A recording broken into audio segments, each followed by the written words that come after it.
clear political message right here. Hate speech isn't free speech! Fuck hate speech!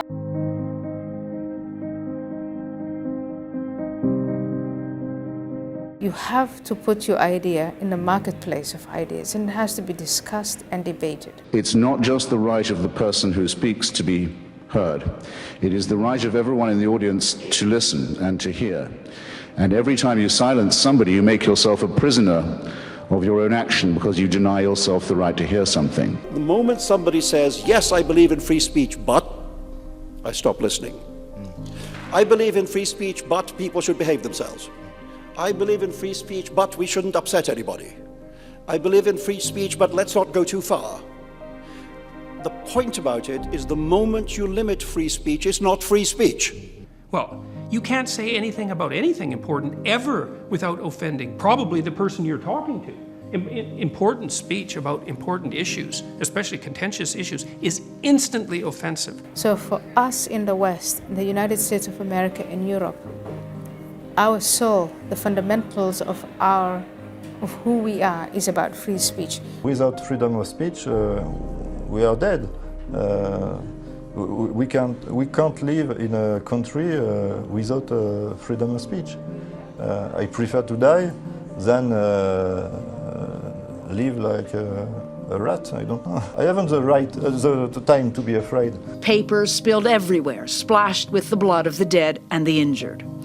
The killings, along with chilling images caught on video of two masked gunmen firing assault rifles on a quiet Paris street, have traumatized this country. We should be able to say what we want without fear of government reprisal. Well, unless we make a YouTube video about the life of Muhammad. Then... the future must not belong to those who slander the Prophet of Islam. And it didn't. The guy who made that video ended up in jail. And the people at Charlie Hebdo ended up dead. So everything worked out just like the president said it should. So again, I appeal to America to realize that free speech, free inquiry is at the heart of any democracy. We must allow every unsavory notion to be fully aired, fully investigated. We try to personify this side of the argument and this side, and then we take a little funny way out. Right. I'm not interested in sitting around and agreeing with people.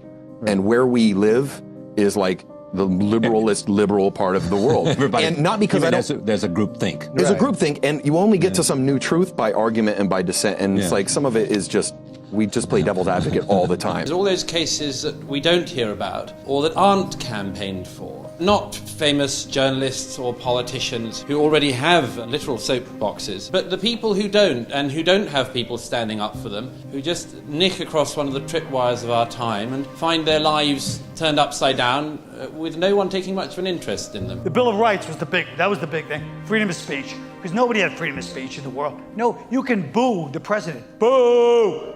Nobody says anything. You could never boo the king. Nobody booed the king. The king's coming by, boo. 6 archers be like, I got him, don't worry, I got the son of a bitch. This guy's suicidal. And so our only weapon and our only defense is to really defend freedom of speech, freedom of expression, our freedoms. So when they come around saying Islamophobia legislates against free speech, we are not to fall for that. It's not like there's no hate speech. Like anyone with any sense knows that there's hate speech. Who's going to regulate it? Who's going to define it? And I know the answer to that. The last people in the world you would want to.